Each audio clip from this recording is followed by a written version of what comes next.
Udah deh. أعوذ بالله من الشيطان الرجيم بسم الله الرحمن الرحيم بسم الله الذي لا يضر مع اسمه شيء في الأرض ولا في السماء وهو السميع العليم أحييكم بتحية الإسلام تحية أهل الجنة ألا وهي السلام السلام عليكم ورحمة الله وبركاته. Mari belajar, mari beramal, mari belajar, mari beramal, mari belajar, mari beramal, mari belajar, mari beramal, mari belajar, mari beramal. Ilmu itu cahaya, jahil itu berbahaya. Ilmu itu cahaya, jahil itu berbahaya. Ilmu itu cahaya, jahil itu berbahaya. Mari belajar, mari beramal, mari belajar, mari beramal, mari belajar, mari beramal. Waalaikumsalam warahmatullahi wabarakatuh. Saya jawab salam pula kepada semua yang memberi salam pada saya, Syakira Ismail, Zaiti Ashar, Cik Farah, Mahathir Majid, Fazilah Hashim dan semua yang memberi salam. Saya jawab dengan lafaz yang mulia. Assalamualaikum warahmatullahi wabarakatuh. Innal hamdalillah nahmaduhu wa nasta'inuhu wa nastaghfiruhu wa nastahdihi wa natawakkalu alayhi. ونعوذ بالله من شرور أنفسنا ومن سيئات أعمالنا من يهد الله فهو المهتد ومن يضلل فلن تجد له وليا مرشدا. أشهد أن لا إله إلا الله وحده لا شريك له وأشهد أن محمدا عبده ورسوله. اللهم صل على سيدنا محمد وعلى آله وصحبه أجمعين. رب اشرح لي صدري ويسر لي أمري واحلل عقدة من لساني يفقهوا قولي. سبحانك لا علم لنا إلا ما علمتنا إنك أنت العليم الحكيم. اللهم اجعلنا ممن يستمعون القول فيتبعون أحسنه. رب يسر ولا تعسر، ربي أتمم بالخير. سبحانك لا علم لنا إلا ما علمتنا إنك أنت العليم الحكيم. لا حول ولا قوة إلا بالله العلي العظيم. أما بعد. Yang berusaha, saudara Edi yang bersama saya di ruang ini, terima kasih kita ucapkan atas usaha beliau bagi menjayakan kuliah pengajian ini berlangsung lancar. Juga seluruh warga Jalan Kuasa PKIL KWSP, Tuan Zamri khususnya, dan seterusnya kepada seluruh ahli PKIL WSP dan warga kerja KWSP seluruh Malaysia ini, dan juga kaum muslimin muslimat yang bakal bersama dan juga telah pun bersama dalam ruang pengajian kuliah mingguan Fiqh Salah ini. Alhamdulillah, pertamanya merafak setinggi-tinggi sembah syukur kita pada Allah Subhanahu wa taala di atas limpah kurnianya yang masih mengizinkan kita hidup berdiri tegak di atas muka buminya ini. Artinya peluang untuk kita mengukir sesuatu yang menjadi perkara baik dalam hidup kita di dunia, sampai ke akhirat nanti masih ada. Maka garaplah peluang ini, dengan benda-benda yang mudah boleh kita garap. Antaranya banyakkan beristighfar, celah-celah sibuk main Facebook tu kan, merapu, cuba sekali-sekali astagfirullahaladzim, astagfirullah. Benda tu akan jadi ukiran hebat nanti di akhirat, benda besar.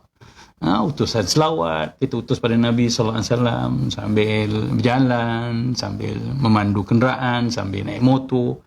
Apa kata kita programkan dalam hidup kita ni, ada amalan-amalan tentu yang waktu kita dalam ruang eksklusif. Contohnya orang pergi kerja, balik kerja, ya memang sonok dengan Hot FM, Sinar FM, Era dan sebagainya. Tapi apa kata ruang itu kita perlahankan sikit, kita isi dengan selawat. Subhanallah, kalau 30 minit selawat, mungkin lebih 30 kali kita dapat selawat. Yang naik motor memang tak ada benda nak buat, kalau nak pasang earphone, pasang lagu pun slow lah. Selang-selangnya dengan selawat. Andai kata kat situlah waktu takhir kita, tentulah paparan cerita takhir kita sangat indah. Kita ada peluang untuk mengukir benda-benda ini, idea ini dalam kehidupan. Dan sebab itulah cetusan ini kita cuba nyalakan mulanya di sini, ingatan ni daripada saya, agar puji dan syukur kita pada Allah bukan hanya di ruang ini, setiap masa, setiap ketika, agar kita pandai mengurus kehidupan kita, agar ada cerita indah dan kita layak mendapat sesuatu yang hebat di akhirat nanti. Sebab mahu tak mahu kita pasti ke sana, mahu tak mahu kita kena pergi akhirat, mahu tak mahu kita akan menempat di syurga atau di neraka. Wala'iyadzubillah. Selawat dan salam untuk junjungan besar Nabi kita Muhammad sallallahu alaihi wasallam. Yang kita tahu, dia kata, ya ayuhan nas tubu ilallah fa inni atubu ilallah kulla yaumin mi'ata marrah. Wahai manusia, wahai yang bernama manusia, kita lah ni, bertaubatlah pada Allah. Sesungguhnya aku ni bertaubat kepada Allah dan mohon ampun pada Allah setiap hari 100 kali. Rasulullah SAW bertaubat bukan sebab dia berdosa. Rasulullah memohon ampun, beristighfar pada Allah Subhanahu wa taala bukan kerana berdosa. Rasulullah ma'sumun artinya terpelihara. Dipelihara daripada melakukan dosa. Jadi baginda melakukan istighfar ni adalah kerana satu yang besarnya, kerana baginda nak bertakarrub, mendekatkan diri kepada Allah Subhanahu wa taala. Walaupun dah ada janji bahawa baginda ni akan jadi orang yang pertama membuka kunci pintu syurga tu, dan dipelihara daripada dosa, baginda lakukan sebagai ta'aduban, beradab dengan Allah Subhanahu wa taala. Perasan tak? Dulu hamba-hamba rakyat yang datang menghadap sultan di istana, apa ucapan mulanya? Ampun tuanku, beribu-ribu ampun. Sembah patik harap diampun. Walaupun kadang-kadang hamba rakyat yang datang tu daripada hujung kampung yang tak pernah jumpa raja dan tak pernah berinteraksi, bercakap atau apa-apa aktiviti dengan raja, tak pernah. Tapi perkataan mulanya apa? Ampun tuanku, beribu-ribu ampun. Adakah raja tu akan kata, kau minta ampun dengan aku, kau buat dosa apa dengan aku? Kalau raja tu cakap gitu, artinya tu bukan raja lah tu. Bodoh tu orang menyamar lah tu, atau dia tak tahulah adab seorang hamba rakyat menghadap kepada raja ataupun sultannya. Jadi raja akan terima peradaban itu, sembah hadap itu, dan tahu itulah beradabnya kita pada Allah Subhanahu wa taala. Dan Rasulullah lakukan itu, sentiasa mengutus doa-doa keampunan, astaghfirullahalazim, astaghfiruka wa atubu ilaih, kerana beradab pada Allah. Yang keduanya, Rasulullah beristighfar sampai 100 kali. Itu kerana apa? Nak mengajak kita. Itulah. Rasulullah ni ada sifat yang kita kena tahu, yang Allah sebut dalam surah Taubah tu, harisun alaikum. Ambil berat sangat dengan kamu ni. Kita dia buat tak kisah dengan Nabi, tapi Rasulullah ni siasa ambil berat dengan kita. Artinya dia buat tu supaya kita ikut dia. Supaya kita tidak beralasan nanti, dia tak apalah, dia maksum, dia tak ada dosa, dia tak taubat, kita je kena taubat. Tak, dia buat dulu. Itulah hebatnya Nabi ni. Nabi yang terlalu dekat dengan umat. Tapi sejauh manakah kita cuba mendekat dengan baginda Nabi sallallahu alaihi wasallam? Kita cuba banyakkan selawat, banyakkan beristighfar, kerana itu sumber rahmat Allah dan keberkatan untuk hidup kita. Dan mungkin keberadaan kita di ruang ini kerana banyak istighfar dan selawat kita pada baginda Nabi sallallahu alaihi wasallam, dan akhirnya hari ini kita dapat terus berada dalam suasana majlis ilmu, mujalasah ilmiah sebegini, insya-Allah. Dan alhamdulillah hari ini kita akan masuk membicarakan perkara yang membatalkan wuduk. Perkara yang membatalkan wuduk. Perkara-perkara yang membatalkan wuduk ini ada di sini disebutkan 5 perkara. Dan rujukannya dalam kitab Fiqh Salah kita ini, muka surat yang versi ni, versi kulit putih ni, muka surat 86. Muka surat 86. Perkara-perkara yang membatalkan wuduk. Saya cuba untuk melalui bab-bab ini dengan cepat sebab target saya memang nak masuk pada bab solat ni. Tapi perkara ini tak boleh juga kita nafikan sebab dia adalah perkara-perkara asas yang memastikan solat kita juga sah. Taharah. Yang pertama, perkara yang membatalkan wuduk, keluar sesuatu dari kubul atau dubur selain daripada mani. Keluar sesuatu daripada kubul ataupun dubur. Kubul ni kemaluan hadapan, dubur ni kemaluan belakang. Ada pengecualian di situ selain daripada mani. Walaupun ada setengah fuqaha kata air mani pun batal lah sebab dia keluar daripada kubul dan dubur. Sebab mungkin ada hadis berkait dengan perkara tersebut. Tapi biasanya air mani ni didahului dengan madhi. Jadi kalau ada percampuran madhi dengan mani, maka batal lah wuduk tu. Biasanya jarang orang tidak didahului dengan madhi kecuali orang-orang tertentulah. Jadi bila cerita apa saja yang keluar daripada pihak depan atau pihak belakang, maka itu membatalkan wuduk, maka apa benda sajalah. Dah tentulah kalau buang air besar, buang air kecil dah batal lah. Buang angin pun batal. Atau kalau yang keluar biji rambutan yang sebiji clear bersih pun batal. Itu saya buang air tak keluar apa, keluar duit shilling, posen cantik bersih, tak ada apa-apa. Batal tak? Batal. Sebab itu benda yang keluar daripada pihak itu. Ataupun mungkin benda yang lebih rare daripada itu, pelik dan ganjil, itu keluar cahaya daripada dubur kita. Kan? Kita tengok, ada cahaya kat belakang ni. Ustaz jangan mengarut Ustaz. Ni contoh nak bagi faham supaya tahu apa benda yang keluar pun. Kawan kita kata ada cahaya, nur daripada mana ni? Tengok, daripada belakang awak lah. Daripada sudut mana? Keluar daripada sudut dubur. Masuk ke neraca, keluar cahaya. Maka batal lah. Tapi kalau berpanjangan, cahaya itu kena cek lah. Mungkin kita ni ada satu benda yang lain lah. Tapi kalau keluar sepintas lalu. Begitulah. Nak memahamkan betapa apa saja yang keluar daripada kubur dan dubur itu membatalkan. Sebab itu kentut batal. Kentut batal wuduk. Yang kedua, hilang akal. Sebab akal ni pengikat sedar kita. Artinya bila hilang akal ni, hilang kesedaran diri. Tak tahu apa yang terjadi pada diri kita. Sama ada dengan sebab mabuk. Mabuk memang sengaja lah. Ataupun mabuk dengan sebab benda-benda gangguan daripada luar. Lalu kita tak dapat mengawal diri kita mabuk. Ada orang mabuk laut, pitam dan sebagainya kan. Dulu zaman-zaman kita kecil tu naik kereta pun mabuk dulu kan. Muntah. Sampai tak sedar. Hilang akal lah kalau mabuk pening je tapi akal masih fokus, tak batal lah. Gila. Gila memang tak mukallaf tapi gila sekala ni. Gila betul tau, bukan gila-gila. Hari ni semua kita kata gila. Cantik gila budak tu. Bukan budak tu gila. Cantik tahap maksimum. Jadi istilah sedap gila kan. Kita kata laju gila dia bawa motor.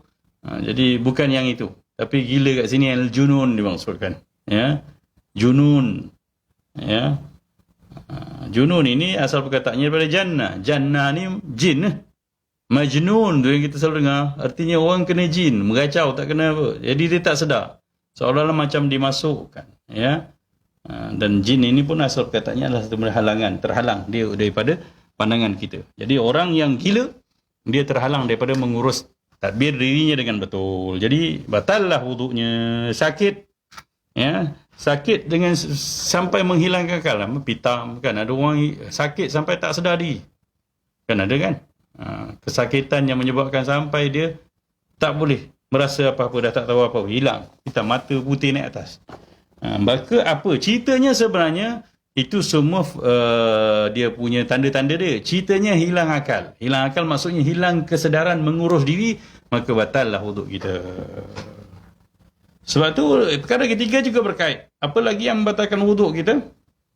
Tidur dengan keadaan tidak tetap dan tiada rapat papan punggung di tempat duduknya. Tidur ni macam mana sebenarnya? Ya. Tidur ni kalau dah lelap, batallah wuduk. Sebab hilang akal, batal wuduk. Kan? Pasal tak tadi? Perkara kedua yang membatalkan wuduk adalah hilang akal. Jadi kalau dah tidur, ada akal lagi tak? Tak ada dah. Orang tidur, ya, kemudian dalam tidur dia mengigau, dia cakap macam-macam. Kita cakap dengan dia. Kau tidur tadi bercakap. Dia tanya aku, mana ada aku tak cakap. Kau tidur berdengkur bukan main kuat. Yang itu batal wuduk tak? Batal lah sebab dia tak sedar. Kalau tanya dia, tadi dengkur kau kuat kan? Tadi kat sembahyang Jumaat. Ya. Tidur duduk, tapi sampai berdengkur. Yang tu cerita macam mana? Batal wuduk tuan-tuan. Sebab tidur yang dimaksudkan tidak batal wuduk ni tetap dua punggung adalah dengan syarat dia tidak bersifat yang kedua tadi, hilang akal. Kalau dah hilang tumpuan, hilang kesedaran, tidur solat Jumaat pun duduk bersila tapi sampai orang sebelah sekejut. Apa kena buat tu? Dah hilang akal. Lepas tu kita cukup bang, dengkur bang. Ya, ke mana ada? Dia tanya aku tu. Kan? Mana ada? Maknanya dia tak sedar. Bila tak sedar, maka bukan ceritanya cerita tidur, cerita hilang akal. Bila hilang akal, batallah wuduknya. Sebab ada hadis yang jelas menyebut tentang tidur ni. Ya, kalau kita tengok dalam perbincangan, ya, Nabi sallallahu alaihi wasallam pernah sebut dalam sebuah hadis daripada Muawiyah radhiyallahu anhu. Hadis ini diriwayatkan oleh Imam Ahmad dan At-Tabrani. Apa kata Nabi sallallahu alaihi wasallam? Al-ainu wi'a'us sah. Ya. Mata ini adalah penambat kepada dubur kita. Artinya kita boleh kawal rasa nak terkentut, keluar angin dan sebagainya dengan kesedaran mata kita. Fa idza namat al-ainan istallaqal wika. Ya. Apabila terlelaplah kedua mata itu, maka terlerailah ikatan ataupun ya, kawalan kepada dubur tadi. Jadi begitulah. Jadi seorang yang buat tu, perasan tak tuan-tuan? Yang dikatakan tidur yang duduk tetap dua punggung tu tak batal wuduk adalah tidur yang tidur ayam. Dia sedar, dia masih mendengar, dia hanya sikit-sikit tidur. Ni cerita para sahabat dulu nak menunggu waktu maghrib, nak menunggu waktu isyak. Mereka ada yang duduk, ada yang terlelap, tapi jaga terlelap. Bukan hilang terus. Dan perasan tak? Tidur ni tuan-tuan, kalau dalam keadaan duduk, punggung tetap kat punggung. Punggung tetap kat punggung pula. Punggung tetap kat lantai tu. Memang tak boleh kentut. Ceritanya memang Nabi jelas supaya kita tahu yang dikatakan tidur yang tak membatalkan wuduk tadi, tidur yang masih sedar. Ya. Dan boleh kontrol punggungnya daripada terangkat. Ya, sebab tu orang yang nak kentut dalam keadaan duduk bersila tu. Ya, kalau dia nak kentut dia buat macam mana tuan-tuan? Boleh tak kita kentut dalam keadaan punggung kita rapat dekat lantai? Ya, tak boleh. Tuan-tuan ada yang duduk kat lantai sekarang, cuba try kentut. Duduk bersila tu try kentut. Biasanya kalau kita dalam majlis tahlil, ya, kat masjid atau duduk dengan kuliah nak terkentut, apa dia buat? Orang yang nak terkentut tu, kalau tengah duduk bersila, confirm dia akan angkat sikitnya. Sebab apa? Benda tu tak boleh lepas. Dalam keadaan sedar dia tak akan lepas. Ya, jadi sebab itulah yang dimaksudkan dengan tidur yang tidak membatalkan wuduk adalah tidur yang bukan lelap. Ya, tidur ayam dalam bahasa Melayu, dan dia masih sedar kalau angin nak keluar, dia masih terangkat punggungnya. Jadi siapa tidur baring, mengiring, hilang, lelap akalnya, maka itu dah semua membatalkan wuduk. Jelas Jangan nanti kata siapa yang nak berengkur, dia dah hilang akal dia kata saya tidur duduk tadi. Jadi bukan begitu. Ya. Tidur dengan keadaan tidak tetap. Jadi siapa tidur yang tersengguk terangkat punggung, itu memang batal lah tu. Ya. Tengah tayat akhir pun ada orang lelak tuan-tuan. Ya, Pak Imamnya pun agak-agak janganlah doa panjang sangat, doa dajal lah. Ya, doa selamat kubur lah apa semua. Seorang imam bila jadi imam, dia perlu pendekkan solatnya. Jangan baca tahiyat panjang-panjang sampai makmum ada yang delap. Kejap akan bangun lagi. Tak habis lagi mam. Ya, lalu hangguk kali terangkat punggung dia. Maka solatnya tentulah batal. Okey. Yang keempat. Perkara yang membatalkan wuduk lagi adalah bersentuhan kulit lelaki dengan perempuan yang halal nikah tanpa berlapik kecuali rambut, gigi dan kuku. Jadi kalau geram kat suami, geram kat isteri pun, cuik dia, cuik kat baju dia, cuik kat rambut dia, kat kuku dia pun boleh lah. Tapi susah nak cuik kuku kan. Tapi kalau nak ketuk kuku tu, kalau kena kulit batal lah. Ni pun perbahasannya kita dah huraikan hari itu berkait dengan cara berwuduk. Dan bersentuhan kemaluan manusia atau halaqah duburnya dengan telapak tangan atau perut-perut jarinya. Okey. Ya, ini cerita hakikat kemaluan dengan tapak tangan ni. Bila bersentuh dengan perut jari maksudnya ini bahagian hadapan. Ya, front hand kita ni, tapak tangan kita ni, bukan back hand ni. Back hand ni tak ada masalah kalau bersentuh. Tapi susah juga. Saya nak kena sebut pun saya kena sebut jugalah. Khususnya orang lelaki, orang perempuan memang sentuhan dia, pada kemaluan dia batal lah. Orang lelaki juga batal. Pada zakar, daripada sila zakar sampailah kepalanya. Begitu juga kalau kemaluan belakang dubur ni halaqah maknanya ruang dubur tu. Bukan papan punggung ruang yang kalau kita sentuh tu kita dah terasa. Itulah kawasan dubur. Maka kalau sentuh dengan bahagian belakang ni, taklah batal. Contohnya, dah ambil wuduk, anak pula berak, anak pula kencing. Batal ke sentuh najis? Sentuh najis tak batal wuduk sentuh air kencing, sentuh najis tidak membatalkan wuduk. Tapi menyentuh kemaluan, tak kira cemalu sendiri atau orang lain dengan telapak tangan dan perut jari ni batal. Belakang tak batal. Maka kita basuh lah. Tapi kesian kat budak tu lah. Nampak kat maknya, abahnya kan marah. Abah kalau tak nak urus anak tak payah buat lah, biar saya buat. Bukan apa, ada wuduk, sayang wuduk. Cakap gitu. Jadi begitulah. Begitu juga orang lelaki kalau nak mengurus apa-apa keperluan dia, kalau dah berwuduk, jangan memegang dengan perut jari. Tapi boleh dengan back hand lah, belakang. Jadi ini cerita fiqah. Ada peringatan di situ. Siapa yang mahu bertaklid kepada mazhab Hanafi? Ini cerita bersentuh dengan perempuan tadi lah. Dalam perkara bersentuh kulit lelaki dan perempuan yang halal berkahwin, adalah diingatkan supaya dia bermula wuduknya dengan wuduk yang diperakui oleh mazhab itu. Perkara wajib yang dilakukan yang berbeza dengan mazhab kita dalam mazhab Hanafi ialah menyapu kepala sekurang-kurangnya 1/4 atau sekadar luas tapak tangan. Macam itulah. Ambil air sapu tapak tangan. Selain itu, orang yang bertaklid itu mesti mengetahui perkara-perkara yang membatalkan wuduk dalam mazhab tersebut. Perlu diingatkan bahawa semua perkara yang membatalkan wuduk dalam mazhab Syafi'i juga adalah perkara yang membatalkan wuduk dalam mazhab Hanafi. Kecuali bersentuhan kulit lelaki dengan perempuan yang halal berkahwin. Dengan syarat sentuhan itu tanpa bersyahwat. Artinya kalau sentuhan tu memang ada unsur nafsu, maka batallah wuduknya. Artinya dalam mazhab Hanafi kalau sentuh isteri, dan dalam keadaan memang kita ni tersentuh, mungkin ambil wuduk tangga tak kaki dia, memang tak sempat nak bernafsu lah. Kan? Yang itu tidak membatalkan wuduk. Tapi kalau kita nak ikut itu, dan kalau ada keperluan, bukan saja pilih-pilih macam kita dekat Mekah nak tawaf tu, maka kena berwuduk dengan ilmu dan kefahaman asal praktikal dan amalinya semua daripada mazhab itu juga. Cuma suka kita katakan bahawa urusan tabung haji pun dah menjelaskan bahawa kita sekarang tak perlu bertalfiq, tukar mazhab untuk amal berwuduk ni, cukup kita mengikut pendapat mazhab Syafi'i yang lama mengharuskan sentuhan tanpa syahwat itu dikira perkara yang tidak membatalkan wuduk juga. Dan perkara-perkara yang lain membatalkan wuduk dalam mazhab Hanafi ialah keluar darah. Siapa luka, batal wuduk. Kita kata apa peliknya? Itulah sebab ada hadis-hadis yang bercerita daripada Nabi SAW. Begitu keadaannya Rasulullah mungkin. Dalam mazhab Syafi'i mungkin dia kata sunat memperbarui itu. Tapi dalam mazhab Hanafi perkara itu membatalkan wuduk.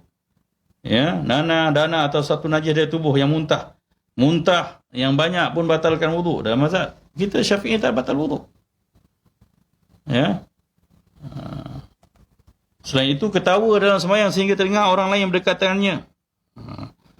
Ketawa dalam sembahyang bukan batal sembahyang je, wuduk pun batal. Tapi dalam mazhab lain, hal itu tidak membatalkan untuk hanya membatalkan sembahyang sahaja. Malah kalau kita tengok ada setengah mazhab Maliki contohnya, makan daging unta pun batal wuduk. Sebab Nabi pernah batal wuduk. Pada mazhab Syafi'i sunat saja benda tu, memperbaharui kalau makan makanan yang telah dimasak. Jadi ialah bergantung, itulah kelebihan fuqaha dalam menilai satu-satu hadis. Sebab Rasulullah berbuat begitu. Cuma dalam mazhab Imam Malik mungkin dia kata sebab Rasulullah buat itu perkara yang menunjukkan bahawa wuduknya telah batal. Dalam mazhab dia kata tak, itu sunat saja. Sebab perkara yang batal wuduk bukan masuk sesuatu, tapi keluar sesuatu daripada tubuh kita. Okey, selesai perbahasan tu. Perkara yang diharamkan ketika orang yang tidak berwuduk, artinya dalam keadaan berhadas kecil, belum mengangkat wuduk. Pertama, solat. Ya, dalam mazhab Syafi'i, siapa solat tanpa wuduk sengaja, ya, kecuali kerana darurat, hormat waktu, ya, maka haram, berdosa hukumnya. Sujud tilawah, ya, sama-sama kawan kita, ya, baca tadarus bulan Ramadan, kita dah baca part kita, ya, kita round terakhir ni, ya, lepas kita kawan kita last, ya, kita dah habis baca, kita letak Al-Quran, kita pun letak kalau kat rehal tu minta diangkat, kita pun lepaskan tok kita. Yalah, 3 jam bang, mana tahan. Ya, tengok dia baca ayat sajadah, ya, sampai ayat sajadah dia pun sujud. Kita boleh sujud tak? Tak boleh. Ya, sebab sengaja sujud tilawah dia ibadah. Dalam mazhab kita menuntut berwuduk juga. Nak sujud boleh tapi ambil wuduk dulu. Sengaja melakukan sujud tilawah tanpa berwuduk, hukumnya haram. Dan sujud syukur, subhanallah. Begitulah dalam mazhab Syafi'i yang ini agak ketat sikit. Dalam mazhab lain tak berwuduk. Tapi dalam mazhab kita sujud syukur, siapa dah skor penalti tu masuk, yang tak ada wuduk tak boleh sujud syukur. Ya, tapi begitulah. Kalau kita rasa perlu untuk menzahirkan syukur, kita berniatlah, ya, atas mengikut mazhab yang lain. Tapi kalau sujud syukur pakai seluar pendek tak kenalah bang. Tapi jangan kita tak tahu bahawa dalam mazhab lain kata aurat lelaki ni ada yang tidak, sampai ke lutut. Jadi kita kena tahu maklumat-maklumat begitu. Cuma untuk amalan kita, kerana kita tidak pun sempat menamatkan pengajian dalam semua perkara ni dalam mazhab Syafi'i pun, maka jangan ngada-ngada nak cari mazhab yang senang je semua dalam perkara. Ya. Yang kedua yang tak boleh kita lakukan tawaf. Yang tawaf. Tawaf ni mengelilingi Kaabah. Sama ada tawaf kudum, tawaf sampai, tawaf ihram, ya, tawaf umrah, ya, ataupun tawaf sunat. Tak kira apa jenis tawaf. Tawaf macam semayang, hukum, ya, wuduknya.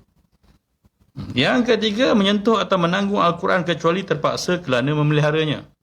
Contohnya nampak Al-Quran tercampak dalam tempat-tempat yang tak sesuai. Ya, kat tempat sampah ada Al-Quran. Tak payahlah pergi cari payah nak ambil wuduk, angkat terus.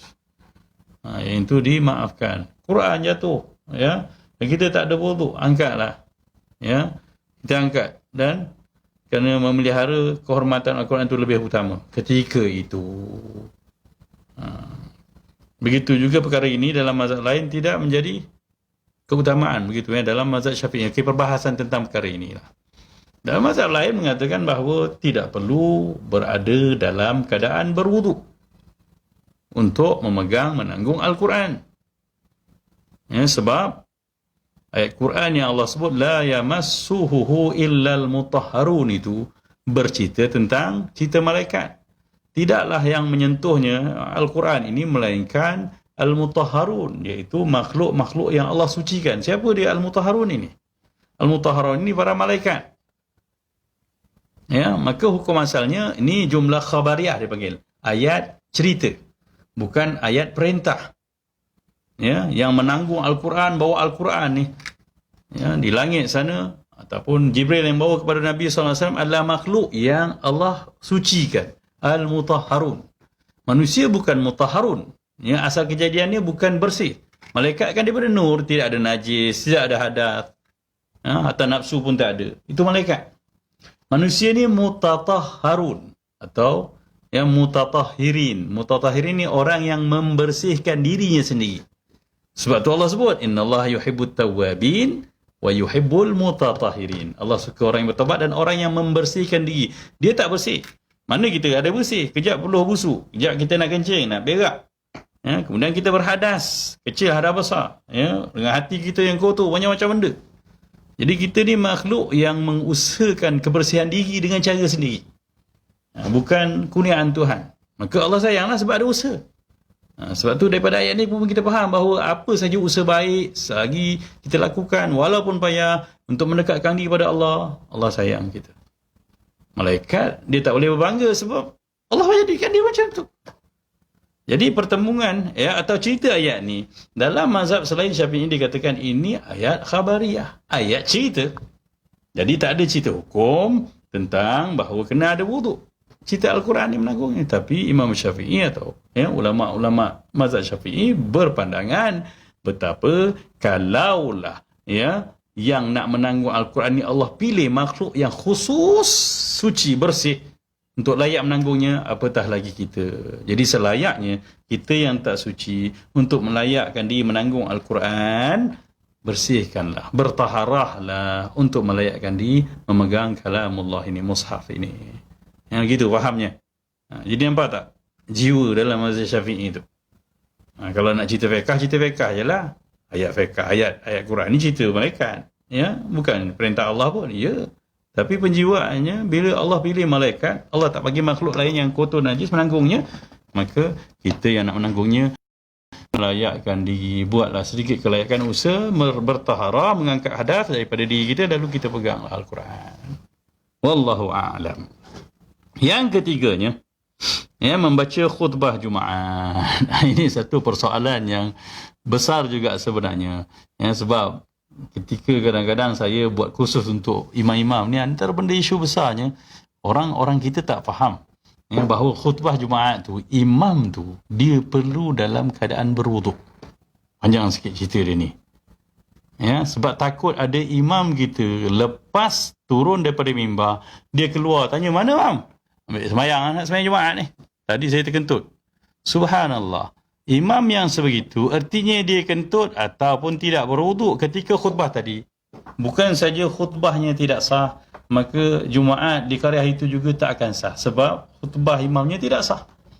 Bila tidak sah, solat Jumaat tu tak valid. Khutbah kena dimulakan semula sebab dua khutbah tu mengganti 2 rakaat awal solat zuhur.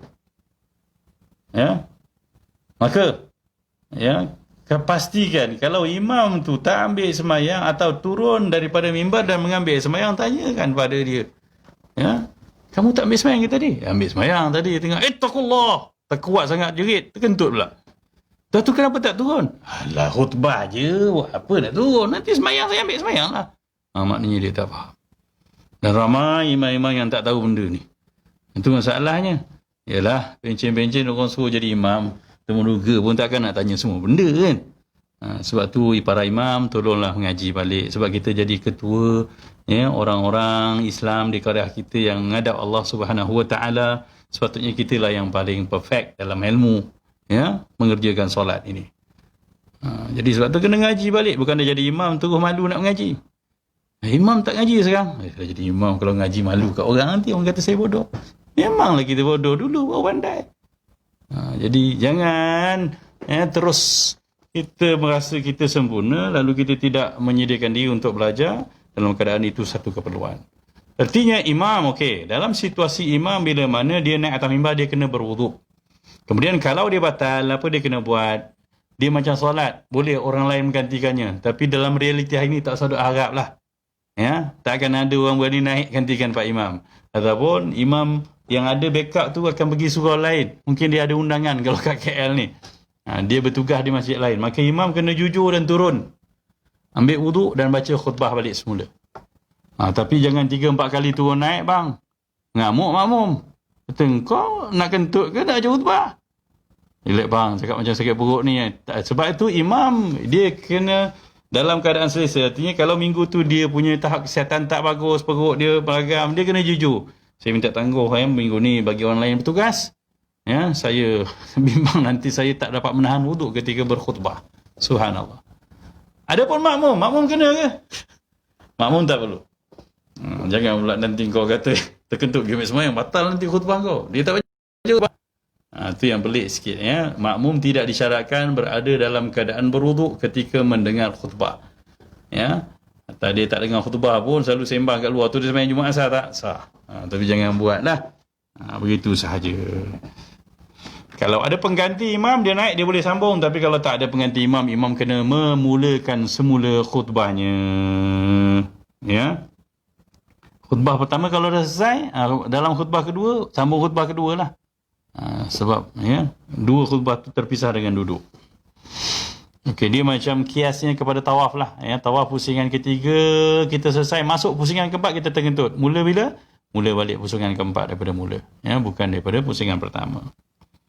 Okey, menyapu khuf dan muza. Ini bab pada saya tak ada keperluan sangat saya nak bincangkan. Ya, tuan-tuan baca sendiri boleh. Sebab ni cerita ringkasnya adalah ini satu amalan dahulu. Menyapu khuf ini, ya, sarung kaki kulit yang orang dahulu pakai kerana apa? Macam kasut lah. Ya, sebab kerana situasi musim sejuk. Ataupun kerana jadi sarung kaki yang boleh menahan diri daripada berjalan jauh. Ya, macam stokin lah. Dulu mana ada stokin. Jadi sifatnya bertahan. Ya, sebab dia buat daripada kulit. Maka ada kelonggaran dalam agama kita bagi orang yang menggunakan khuf ini. Ya, dia boleh berwuduk kali pertama, ya, sebelum pakai khuf tu, dan kemudian bila dah sarung, ketika mana nak wuduk kali kedua, ketiga tu, dia tak perlu buka sarung kaki tu. Dia hanya menyapu di sebahagian atasnya sahaja. Ya, ni kaki kita disapu belah atas tu. Dia tak sapu semua, dia tak basuh semua, jadi renjun lah. Itulah keistimewaannya. Tak apa, kita baca sebentar lalu. Ya, khuf atau muzak adalah sejenis kasut yang dibuat daripada kulit yang menutup seluruh kaki hingga ke buku lali. Artinya paras wuduk kita tu semua dia cover lah. Pemakai khuf diharuskan menyapu khuf sahaja ketika berwuduk sebagai pengganti basuh kaki, sama ada semasa ya bermusafir atau bermukim, sama ada di musim sejuk atau musim panas, sama ada tinggal di rumah atau di luar rumah. Syarat menyapu khuf itu kukuh, boleh dibawa jalan, tidak mudah koyak. Jadi masalah hari ni ada orang yang beranggapan bahawa stokin itu boleh jadi khuf. Tuan-tuan, ya Allah, ini cerita sebenar yang agak mengerikan juga. Waktu saya mengaji dululah, budak-budak Arab, ya kan, ya, kita ni mazhab macam-macam. Jadi bila mana dia musim sejuk, dia pakai stokin. Jadi bila ambil semayang, tuan-tuan, dia tak buka kaki dia, stokin dia tu, dia sapu atas stokin je. Bayangkan. Ya, dan kemudian dia pakai kasut. Kemudian waktu asal dia semayang lagi, apa akan jadi? Siapa yang semayang belakang dia? Sujud di belakang, kaki dia yang sedang lembab, bersalut dengan khuf, bukan khuf, stokin tu. Subhanallah. Lepas tu ya, kadang-kadang surau-surau di kolej-kolej atau di universiti di tanah Arab ni, kalau dalam musim sejuk, subhanallah, sangat mengazabkan ya. Sebab bau belacan, bau ikan masin semua ada. Mengerikan. Jadi bagus juga dalam mazhab Syafi'i, sebagai dalam mazhab Syafi'i stokin tak boleh ya. Dia mesti benda yang tahan lama. PVC ke, ya, kulit ke, benda-benda yang tough lah. Kain macam tu tak boleh. Khuf itu menutupi seluruh kaki hingga ke buku lali, dan tidak mengapa kalau ada ruang terbuka di sebelah atas kaki.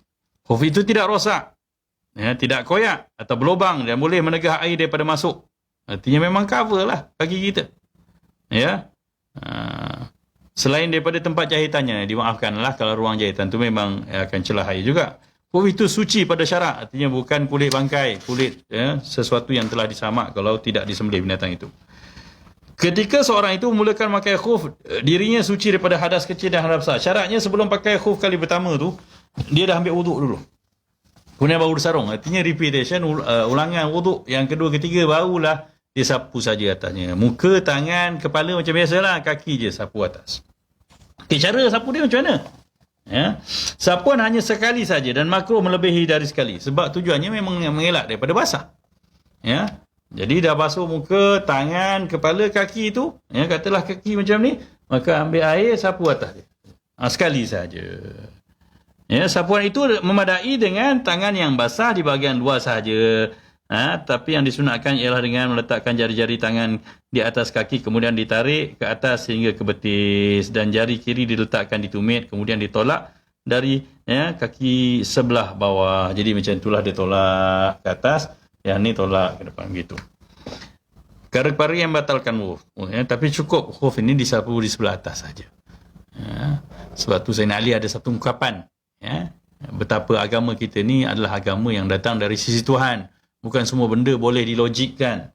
Sebab tu dia kata, kalaulah agama ini semua boleh diakalkan, tentu lebih munasabah khuf itu disapu pada tapaknya, bukan pada atas. Yalah, kita menampak kaki kita yang kotor belah mana? Bawah kan? Tapi kenapa khuf sapu belah atas? Sebab tak boleh. Ini datang dari Tuhan. Tuhan suruh macam tu, agama kita terima je. Mungkin ada kajian-kajian yang mendatang, dia dapat hikmahnya. Tapi kalau kita tak tahu pun kita kena terima kalau datang daripada Nabi SAW. Perkara yang batalkan sapuan khuf, apabila khuf yang dipakai tercabut atau dicabut, kita buka khuf, maka batal lah. Batal lah apa? Wuduk tadi lah. Artinya kena ambil wuduk. Apabila khuf terkoyak atau pecah mana-mana bahagian, jika wuduk masih ada ketika khuf terkoyak atau pecah, tidak dikendaki mengambil wuduk, hanya wajib basuh kaki saja. Begitu juga kalau kita buka, kalau wuduk masih ada, basuh je kaki, maknanya kita masih kekal berwuduk. Apabila berlaku sebab-sebab yang wajibkan mandi, berlaku perkara yang menuntut kita mandi wajib, kalau air mani, datang haid dan sebagainya, batal lah. Apabila habis tempoh yang diharuskan, iaitu 3 hari 3 malam bagi yang musafir, 3 hari 3 malam tu tak basuh kaki bagi orang yang bermusafir. Ada pun orang yang duduk kat rumah tak bermusafir, sehari semalam je. Zuhur, asar, maghrib, Zuhur katalah dia sembahyang subuh pakai khuf, lepas ambil wuduk sembahyang subuh dia pakai khuf. Zuhur nanti dia boleh sapu, asar boleh sapu, maghrib sapu, isyak sapu. Subuh esok boleh tak? Tak boleh lah. Subuh esok dia kena buka, sarung kaki dia sejuk macam mana pun dia kena basuh kaki juga. Begitu. Begitu juga orang yang bermusafir kemudian bermukim, sama juga satu hari semalam. Kiraan masa menyapu khuf dikira dari semenjak batal wuduknya. Contohnya seorang memakai khuf setelah suci daripada waktu subuh, tapi pada waktu zuhur wuduknya masih belum batal. Kemudian pada waktu asar wuduknya telah batal. Jadi ketika itu dia mengambil wuduk untuk solat asarnya. Dikira permulaan menyapu khuf itu pada maka lama menyapu bagi mukim itu dari waktu asar hingga waktu zuhur. Artinya batal wuduk kali pertama itu mula dikira waktu pusingan sehari semalam. Kalau bermusafir, batal wuduk kali pertama, saat itu katalah lepas main zuhur pukul 3 petang, maka pukul 3 petang esok lah barulah batal wuduknya. Kira bila kali pertama batal wuduk selepas menyapu khuf. Okey, demikianlah juga halnya bagi orang musafir 3 hari itu. Dikira waktu mula batal wuduk kali pertama. Ini perbahasan ini rasanya sepintas lalu saja sebab tak ada orang Malaysia yang pakai khuf kan. Kecuali artinya boleh tak pakai khuf boleh. Contohnya kalau kita demam, kita tak tahan sejuk, ada sarung kaki yang bukan soket, sarung kaki yang covered, ada PVC ke kulit ke. Dulu ada jual, masa saya sekolah pun ada pakai, tapi pakai kejap je, tak larat panas bang. Itu orang Malaysia, negara berpeluh pula tu. Kalau macam negara Jordan, Syria, Lebanon tu memang musim sejuk dia sangat mencabar. Jadi memang sedaplah pakai tu. Okey, selesai bab khuf. Kita ada masa lagi rasanya. Ada 15 minit lebih kurang. Kita akan berbicara masuk hukum yang seterusnya, taharah bab mandi. Mandi wajib lah kita istilahkan. Mandi ni ada 2 jenis yang bernama ibadah lah dalam taharah. Sebab ada mandi yang tak ada pahala pun apa, ada kan. Jadi mandi sesaja tak ada niat apa pun, maka itu bukan ibadah. Sebab amalan yang ada niat boleh jadi ibadah. Sebab tu tolong niat. Walaupun mandi tu niatnya, saya mandi ni sebab nak bersihkan diri, nak semayang, pun dapat pahala. Sebab bila ada unsur niat kerana Allah, relate untuk ibadah, maka dia jadi. Tapi kalau mandi sesaja, tidak ada niat langsung dalam hati, maka banyak orang yang melakukan benda-benda yang boleh diniatkan jadi ibadah tapi dia tidak niatkan. Innamal a'malu binniyat. Ada 2 jenis mandi yang jadi ibadah ni. Pertama mandi wajib, yang kedua mandi sunat. Mandi wajib ialah mandi yang disebabkan berlakunya hadas besar atau kematian. Yang bukan syahid ma'rakah, syahid perang, orang mati dalam peperangan, membangunkan agama, menegakkan syiar Islam, ini tak boleh dimandikan. Ya, jadi mandi ni wajib bagi orang yang berlaku hadas besar dan orang yang mati biasa. Cuma yang mati ni jangan mandi sendiri lah, kita minta. Ya, dah mati tolong buat cara mati bagi orang lain mandikan. Kewajipan mandi pada orang yang dah mati itu bukan atas dirinya, tapi atas kaum muslimin yang lain. Dah mati jangan mandi sendiri. Itu pesan saya. Okay, perkara-perkara yang mewajibkan mandi. Ya, seorang itu diwajibkan mandi setelah berlaku salah satu daripada 6 perkara ini. Pertama, ya, bersetubuh atau berliwat. Wal'iyadzubillah. Ya, sama ada dengan manusia atau dengan binatang. Sama ada keluar mani ataupun tidak.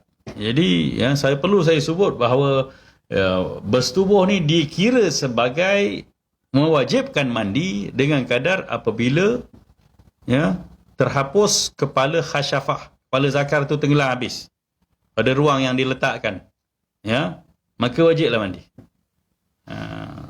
Sepaksa saya sebut begini sebab bagi jelas. Artinya kalau tidak tenggelam kepala zakar itu masih belum wajibkan mandi. Ya, cukup rasanya penjelasan itu. Jadi tak kiralah pada ruang mana, ya, sama ada pada manusia atau binatang, kubur atau dubur, maka itu semua mewajibkan mandi dengan kadar batas tadi. Ya. Kalau tak sampai kadar itu, tak tenggelam kepala zakar, maka belum mewajibkan mandi. Yang kedua, keluar mani. Sama ada dalam mimpi ataupun jaga, dengan sengaja atau tak sengaja. Ya. Keluar mani ni kita tahu, ya, akibat rangsangan nafsu syahwat. Sama ada ketika mimpi ataupun jaga. Jaga ni semua ada pengalaman lah. Sebab air mani ni sebenarnya air yang secara fizikal manusia dia tu dah matang. Manusia yang dah semakin sempurna. Kalau cerita ni sebab tu dia panggil baligh, ya. Tanda baligh seorang lelaki bila mana dia dah keluar air mani. Artinya sampai sempurna fizikalnya sebagai seorang manusia yang sihat, yang sempurna lah. Kalau mumayyiz itu istilahnya cita minda akal. Akalnya dah mature, dah matang untuk memikirkan satu betul, salah, baik, buruk, bersih, kotor. Maka semua kita, ya, melalui proses ini. Jadi normal lah. Tidak ada benda yang malu. Cuma pengurusan diri kita dalam sudut agama kena dipandu. Jadi kalau keluar air mani, kena mandi. Dan air mani ni dia punya struktur dia adalah air yang sedikit keruh kekentalan, ya, dan kemudian sifatnya lebih kental lah daripada air biasa. Kalau air mazi dia cuma likat saja tapi tidak kental. Jadi sengaja atau tidak sengaja ni, ya, maksudnya dengan usaha kita sendiri ataupun tidak usaha. Contohnya mimpi tak ada usaha. Dan biasanya dalam mimpi ni mimpi yang ada unsur nafsu syahwat lah. Kan? Tak tahulah kalau ada orang keluar mani mimpi kena kejar hantu. Mungkin tak normal lah. Ya, jadi yang tu kena check lah siapa yang asyik. Mana tadi saya mimpi kena kejar cekik hantu lah. Tapi tengok-tengok keluar mani. Kan? Ni kena check dengan doktor pakar lah. Mungkin ada sikit masalah lah. Tak tahulah kalau dia suka dengan hantu.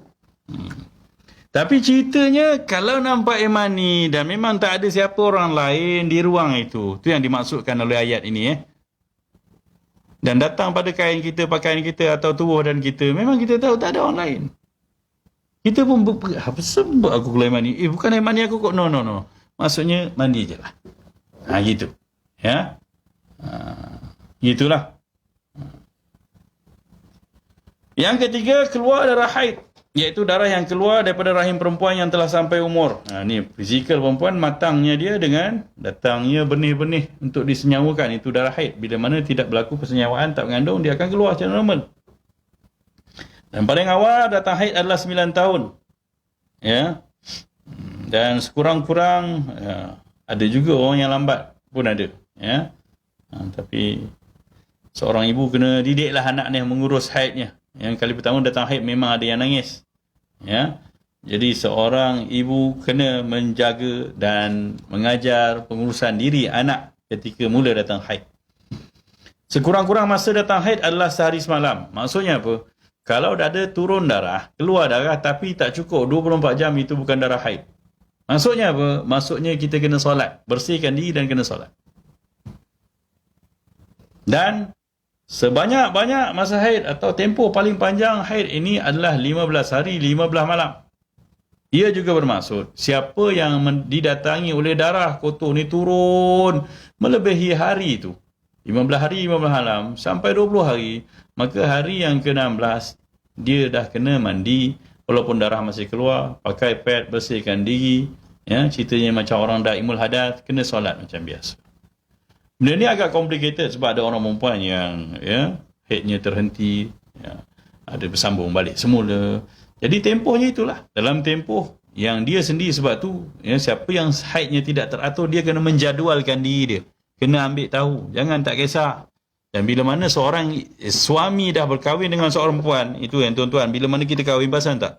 Kita nak kahwin dengan seorang perempuan, kita kena bersalam dengan walinya. Wali ni apa? Penjaga maksudnya.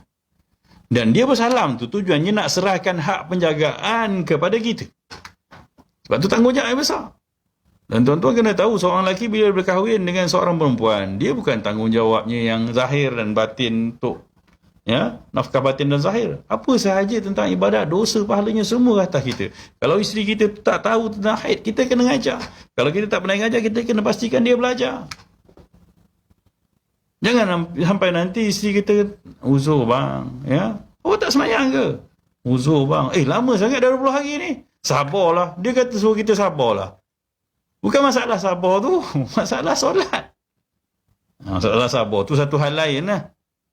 Memang tak sabar juga kadang-kadang. Tapi cerita besarnya adalah cerita solat selepas 15 hari, 15 malam. Solat perlu disempurnakan. Darah itu dikira sebagai darah istihadhah. Darah kotor, darah penyakit. Bukan darah kotor haid. Sebab tu benda ni perlu didetailkan. Dan elok bertanya dengan ustazah perkara haid ini. Sebab ustaz-ustaz ni masalah lah nanti. Bercerita benda-benda tu dengan istilah yang kadang-kadang kita pun susah nak sebut. Lebih baik begitu. Dan siap orang perempuan kena mahir benda ini tentang diri. Paling kurang dia kena tahu mengurus dirinya sendiri. Dia tahu kan, ada orang perempuan memang 3 bulan tak tahan. Sekali datang sampai 25 hari. Macam mana tu? Dia tetap ada perkiraan-perkiraan dia sendiri. Sebab begitulah, sekurang-kurang masa suci berapa hari, sekurang-kurang tapi kebiasaannya adalah 5, 6 atau 7 hari dan malam. Ada juga yang 3 hari. Biasanya 5, 6, 7 lah. Yalah, ada juga perempuan yang memang 15 hari. Itu yang termenung je suami dia. Duduk kat surau lama je. Ajak minum teh je kat kedai mamak. Tak apalah, sabar je lah bang. Macam mana, ini ujian. Kemudian sekurang-kurang masa suci adalah di antara 2 haid itu adalah mesti juga 15 hari 15 malam. Artinya seorang perempuan dalam sebulan dia mesti kena sembahyang 15 hari. Faham tu? Dia kena sembahyang 15 hari 15 malam dan hanya tak sembahyang 15 hari. Tak ada tak sembahyang sampai 20 hari. Kenapa? Kak lama tak sembahyang. Nak macam mana? Kak masih dah kotor lagi. Kak memang dah kotor sebulan. Jangan buat gitu. Ini tidak tepat mengikut perkiraan. Sebab ini cerita mazhab Syafi'i, dan Imam Syafi'i adalah orang yang paling mahir dalam bab haid ini. Okey, ada peringatan di situ. Darah yang keluar tidak sampai tempohnya 1 hari 1 malam atau lebih daripada tempoh 15 hari 15 malam adalah bukan darah haid, tapi ia darah istihadhah, darah penyakit. Dan wanita yang keluar darah istihadhah tidak dikira berhadas besar ataupun berhadas haid. Maka siapa? Ialah kita pun tak tahu. Okey, sini macam ni. Walaupun saya tidaklah pernah ada pengalaman didatangi haid sebab saya lelaki normal. Tengok pun tahu kan. Okey. Jadi katalah kita rasa itu darah haid. Kita tak semayang Zuhur. Katalah pukul 10 pagi datang. Tak semayang Asar. Tak semayang Maghrib. Dan kita kena lepas Maghrib rasa kering. Dan lepas subuh esok biasalah tunggu isyak pukul 2 pagi tengok tak kering. Subuh esok kering. Maka tuan-tuan pula, puan-puan kena mandilah. Mandi dan sembahyanglah subuh, ataupun kalau belum masuk subuh qada lah yang Zuhur tu. Jangan tak qada kena qada. Kena qada sebab itu bukan haid. Saya tak tahu Ustaz. Tak tahu yelah, tapi tak apa, Allah maafkan. Kita tak tahu. Maka jangan tak kata orang perempuan ni, itu masalah dia. Nabi SAW kata, perempuan yang masuk syurga senang je syarat dia. Syarat dia mudah sangat. Mana perempuan yang menjaga solatnya. Okey? Puasa Ramadannya. Ya, dia tak cerita haji pun, tak cerita umrah, tak cerita sembahyang sunat pun. Dan taat suaminya, masuklah dia ke dalam syurga, pintu mana yang dia kehendaki. Puasa kena qada, sembahyang kena qada. Kalau ada istirahat, time haid tak apa, tak qada. Pastikan benda tu. Senang je. Ya, senang sangat perempuan nak masuk syurga. Tapi praktikalnya susah lah. Syaratnya mudah. Taat suami, sembahyang jaga, puasa jaga, masuk syurga. Tapi itu yang payah. Biasanya orang perempuan fail kat sini. Sebab ilmu tak ada. Sebab tu ilmu kena ada. Ya. Kalau boleh, paling kurang pengurusan diri kita sendirilah. Selesaikanlah masalah kefahaman kita tentang haid ini. Jangan sampai bab haid kita tak jelas. Ya, ada orang tak semayang, senyum gitu juga. Ya, kerja shopping je, lunch time memang tak semayang lah. Merayau, kerja pergi baju kurung sabela lah, sobela lah, macam-macam benda lah kembali. Ya, akhirnya semayang tidak dijaga. Maka orang lelaki kena cek. Ya, para suami tolong pastikan isteri kita dapat menyempurnakan tanggungjawab utamanya sebagai hamba Allah. Ya, dan mengurus masa sucinya dengan betul, masa haidnya dengan betul. Perkara keempat yang membatalkan wuduk. Kita ada masa 5 minit saja lagi. Ya, keluar darah nifas. Ya, darah nifas itu adalah darah yang keluar selepas bersalin. Nafsun dan nifas ni maksudnya nyawa. Ya, sebab dia dah mengeluarkan satu nyawa yang baru, maka darah itu dipanggil darah nifas. Kurang-kurang masa keluarnya sekejap sahaja, satu lahzah. Ya, ada orang lepas bersalin dia keluar darah, time bersalin tu lepas tu terus kering. Ya, maka ketika itu kalau dah kering memang pasti kering tak ada. Tapi ini jarang berlaku, maka dia dah kena mandi. Dia mandi dan kemudian dia dah kena sembahyang. Dia tak perlu tunggu sampai 30 hari, 60 hari, 40 hari. Tapi kebiasaannya darah nifas keluar ni lepas bersalin 40 hari. Dan tempoh maksimum dia 60 hari. Okey? Dan darah yang keluar selepas tempoh itu dikira darah istiadah darah penyakit. Artinya perempuan kalau lepas bersalin, lepas 60 hari kena sembahyang dah. Soal dia nak pantang sampai 100 hari tu pantang benda lain sebab ada di kalangan perempuan yang tak sembahyang sampai 100 hari. Sebab apa? Dia kata, saya ikut mak saya pantang 100 hari. Siang kat abang dia tu satu. Abang jangan ngada abang kita pantang keturunan kita semua 100 hari. Yolah. Yang itu kena pakat dengan suami. Sebab tu bab lain. Ya, tapi bab solat kena tahu. Dan tak mesti mencukupkan tempoh 40 hari. Atau 60 hari. Bila dah kering wajib mandi. Okey, darah nifas ni lepas bersalin dia keluar sikit sampai dia kering. Okey, kering, ya kena mandi. Bukan, saya baru 35 hari, ada 5 hari lagi tak sembahyang. Dah kering. 25 hari itu dah kering. Iyalah. Ya.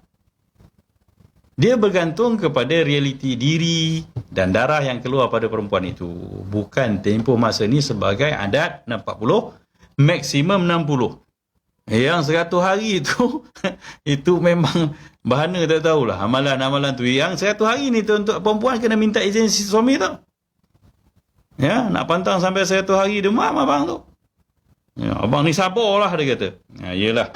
Ya, abang pun kena sabar, tapi hukum fiqah kena jelas. Hak suami kena diberikan. Ya. Okey. Darah yang keluar melebihi 60 hari itu darah istiadah. Artinya kalau masih keluar pun perempuan tu kena mandi, kena pakai pad, ya, berwuduk dan terus sembahyang. Dan wuduk tu kita dah cerita boleh guna untuk satu fardu dan beberapa sunat. Masuk waktu sembahyang yang lain kena urus macam tu sekali lagi. Bukan mandi, bersihkan diri, ya, berwuduk, pakai pad dan sembahyang. Okey. Masuk sikit lagi. Rukun atau fardu wajib mandi. Ini je saya nak sampai kat sini je. Artinya apa yang mesti ada ketika mandi, wajib ada. Pertama, mesti hilangkan najis pada badan sebelum mandi. Kalau ada lah. Ya, kalau ada najis kena, sebab mandi memang nak bersihkan diri daripada najis. Kemudian daripada hadas nak angkat. Ya, yang kedua kena niat. Ketika mula-mula air sampai mana-mana bahagian badan. Sebab itulah yang nama niat. Niat ni mesti disertakan dengan buat benda tu. Siapa dah niat dulu sebelum buat benda tu, itu dalam bahasa fiqahnya dipanggil azam. Waktu semayang, bila niat? Ketika Allahu Akbar. Yang usalli itu bukan niat. Sesuatu melafazkan. Recall hati kita untuk prepare untuk niat. Maka mandi wajib juga. Masa pakai tuala, masa ikhlas okok tu, belum niat. Niat lah. Pandai mandi wajib. Itu bukan niat. Itu bau azam namanya. Bila niat? Gosok gigi dah niat? Tak boleh. Itu bukan mandi. Itu gosok gigi. Ya, letak tuala. Niat nak mandi? Tak. Ketika air. Mandi mesti pakai air. Maka jirus air tu niat. Ataupun waktu-waktu ketika mandi tu. Kalau tak boleh mula pun niat daripada tengahnya pun tak apa. Niat dibolehkan dengan mana-mana bahasa pun. Sebab niat ni lintasan hati. Dah kalau Jawa, memang tak cakap bahasa lain, bahasa Jawa je lah. Kalau awak baca nawaitu rafa'al hadasil akbari fardan alayya lillahi ta'ala, tak faham maksudnya pun bukan niat. Itu melafaz niat. Dan suka kita ulang lagi sekali, kalau memang ruang bilik air kita tu ada tandas, tak boleh sebut lillahi ta'ala tu, tak boleh. Niat ni apa? Niat lintasan hati je. Aku ni mandi wajib. Perintah Allah. Niat tu. Aku ni mandi wajib atau aku ni mandi angkat adab besar. Sedar benda tu, niat tu.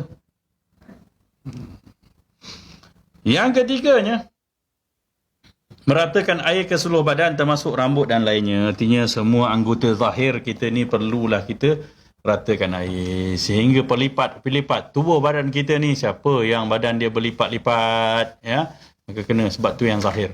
Sehingga sebab tu celah punggung kita kalau rapat, kita kena mandi dalam keadaan mencangkung. Itu sekali.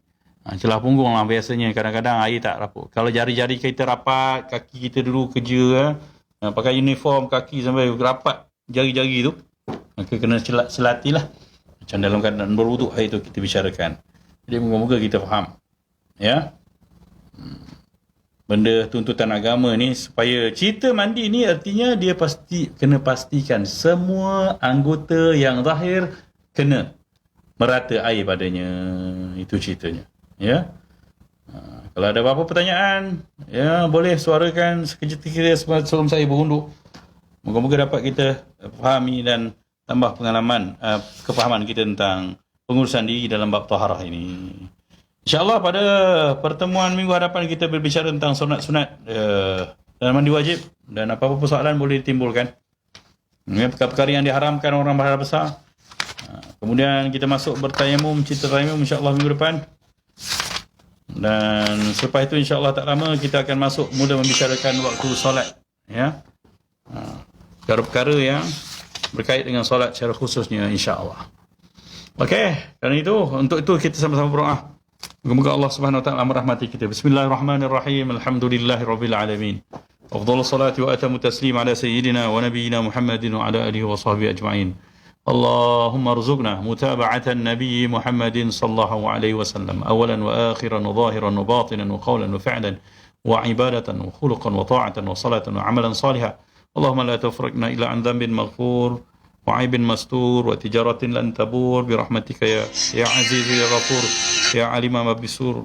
أخرجنا يا الله من الظلمات إلى النور. اللهم إنا نعوذ بك من الجنون، من البرص والجنون والجذام ومن سيء الأسقام. ربنا عليك توكلنا وإليك أنبنا وإليك المصير. ربنا آتنا في الدنيا حسنة وفي الآخرة حسنة وقنا عذاب النار. صلى الله على سيدنا محمد وعلى آله وصحبه وسلم والحمد لله رب العالمين. Sekian, apa maaf. Assalamualaikum warahmatullahi wabarakatuh.